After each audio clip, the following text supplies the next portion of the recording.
So you've been in that meeting, right? The one where everyone is on board with an idea.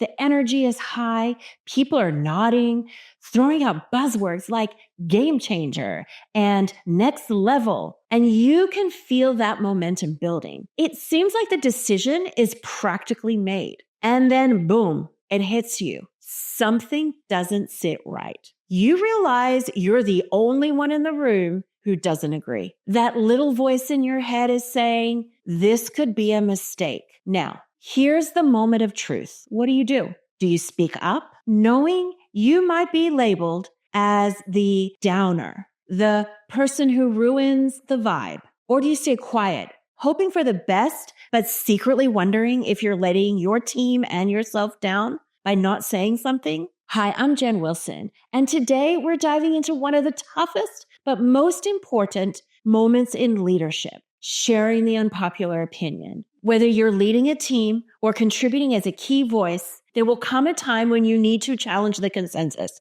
And let me tell you, how you handle this moment can make all the difference, not just in that particular decision, but in the trust and growth of your team. So stick with me because I'm going to share why speaking up is worth the risk, how to do it effectively, and why it's one of the most powerful tools in your leadership toolbox. So let me take you back to a time when I was leading my team. We were in one of those high energy meetings where everything felt like it was falling into place. My team had just presented this bold, creative idea. It was polished, it was exciting, and honestly, it really had a lot of potential. But as I sat there listening to their pitch, something just didn't sit right with me. It wasn't this glaring issue. It wasn't something you could kind of point out to on a spreadsheet or a slide deck. It was that gnawing doubt in my gut, that sense that we were actually missing something. There was a puzzle piece under the table that no one had noticed. Now, here's the thing. In moments like this, everyone else in the room is excited.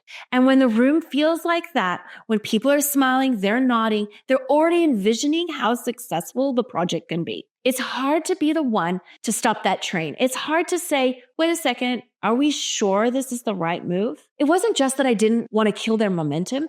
I didn't want to squelch their enthusiasm, their creativity, and their bold thinking. Those are the qualities that makes teams thrive. But despite all that, I just couldn't shake that feeling that something wasn't right. And I'll be honest, there was a split second where I considered just staying silent. And I thought, what if I'm wrong? What if I kill the energy? What if they think I'm just being overly critical? But then something hit me like a ton of bricks. Leadership isn't about avoiding discomfort. It's about doing what's right, even if it makes the room just that little uncomfortable. So I took a breath, I spoke up, and I said, I love the energy and creativity behind this idea. I can see how much effort went into it, and I want us to keep that momentum. And I also have some concerns. Can we explore a few things before we keep moving? And then silence. The kind of silence that feels like it stretches on for hours, even though it's probably just a few seconds. The kind of silence where you almost can hear people blinking. And here's what I've learned about the moments like this. When you challenge a popular idea, people don't always react with applause. And that's okay. Some of my team, they just folded their arms. A couple people exchanged those glances like, why is she ruining the vibe? And honestly, I could see the disappointment in a few faces. That's tough as a leader because you want your team to feel supported and celebrated. But instead of shutting ideas down, I've learned to get really curious. I ask questions not as an attack, but as a way to dig deeper. First, have we thought about the long-term risks? Next, how does this align with our bigger goals and priorities?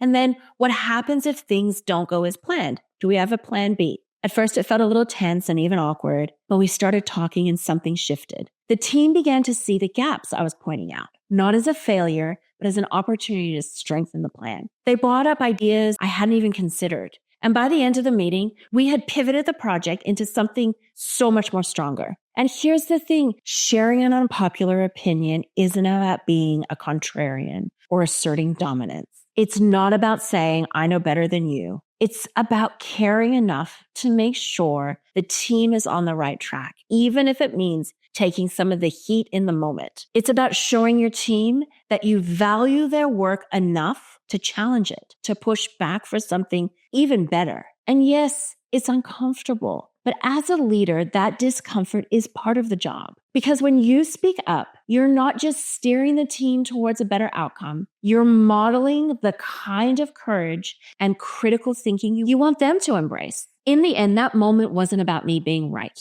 It was about starting a conversation that made us better. That's the kind of leadership that leaves a lasting impact, not just on the project, but on the people involved. So the next time you're in a meeting feeling a little tug of doubt, remember this. It's not about avoiding the waves. It's about steering the ship. Speak up. Trust your instinct. Your team and your mission deserve it. Thanks for watching. And don't forget to hit like, subscribe, and hit the notification bell for more leadership insight. See you in the next video.